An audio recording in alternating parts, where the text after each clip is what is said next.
Long-term care is already a huge problem in the United States, one that's growing as the baby boom population ages and one with big financial costs. William Brangham looks at the impact this is having on middle-class Americans and how they're having to rearrange their lives. The numbers alone give a very stark sense of what America is facing. Between now and 2030, every single day, about 10,000 baby boomers will turn 65.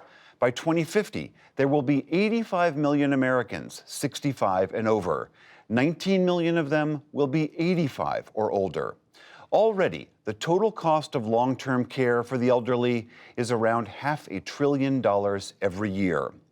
A new series by KFF Health News and the New York Times called Dying Broke looks at the financial and emotional consequences of inadequate long-term care, a circumstance that often leaves middle-class Americans in financial ruin. The series profiles people who have had to spend down their life savings to qualify for government help, and it reveals a largely broken private insurance market. Jordan Rao of KFF Health News was one of the lead reporters on this series. Jordan, thank you so much for being here. The series title, Dying Broke, is so sobering, as are many of the profiles of the stories that you tell. Broadly speaking, can you lay out the problem that you document here? Thanks for having me. What our series looked at was long-term care for the elderly in particular. And these are people who need personal aids because they can't do basic activities of daily life, like making meals, getting up, going to the bathrooms, or people that have cognitive impairments like dementia.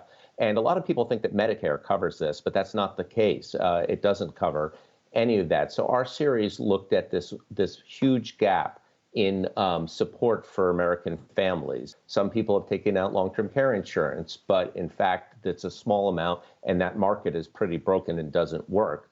And so, as you said, a lot of people end up just being left to their own devices. They spend enormous amounts of their own life savings, and often they have to rely on friends or family.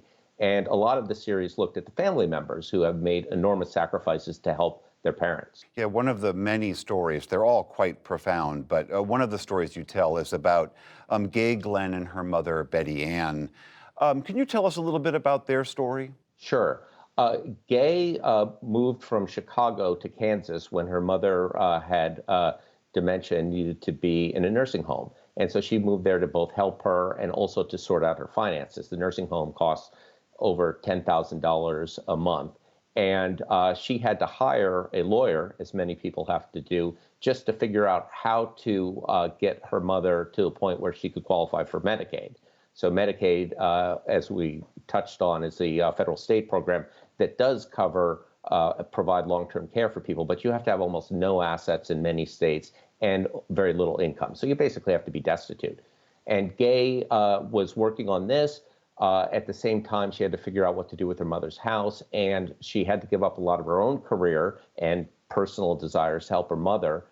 And meanwhile, she was living in, her mother had a very modest rental apartment, and Gay was living there. And because of the Medicaid rules, she actually had to be paying rent to her mother and struggling with all that. And she spent, the mother ended up spending down getting on Medicaid. And then right before she died, they sold the house and she was off Medicaid. So it was really a complete view of just how Byzantine this system is for people and how draining it can be both emotionally and financially.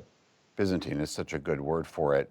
I mean, if a family finds that they do have to pay out of pocket for this type of care, what's the range of costs they could expect to pay? Well, it depends on what your care choice is. So you can try and have aides at home. And that's difficult to find these days because there's such a shortage. Many people want to go into assisted living facilities, which are a step less intense than a skilled nursing facility. And those facilities can cost anywhere, $3,000 is the bare minimum almost everywhere. And if you have dementia or extensive needs, it can be as high as $15,000 a month. So that's what people are looking for. And the same thing, you know, depending on how much care you need. If you thought you could get 24-hour personal care at home, it can be as expensive. So it can be debilitating for all but the very richest Americans. And what are the other kinds of experiences? I know you profiled a whole slew of families, but can you tell us a little bit about some of the other experiences that people had? We wrote about people who went into assisted living facilities and the way that they were billed. They were often, charged very specific moments for every minute that they got care, and that was in the original contracts. But as their needs increased and got worse, often the costs would increase astronomically. So we wrote a lot about them and also about that industry, which is a very profitable one, owned by some very large real estate investment trusts, a number of them, not all the facilities. And we also looked at whether those places always deliver on the care that they promise and people are paying so lavishly for. You also detail a few different attempts during the Obama administration and then more recently in the Biden administration to try to address this, and either those efforts either failed to launch or never were passed. But you also report how the way that the U.S. cares for its elderly population is so different than our other peer nations in Europe and elsewhere. Can you explain that? Sure. So the United States spends significantly less on long-term care than most other wealthy nations. Now, at the most lavish, the most generous is a place like the Netherlands, where they have a publicly funded insurance program as well as other programs, and you're really taken care of well.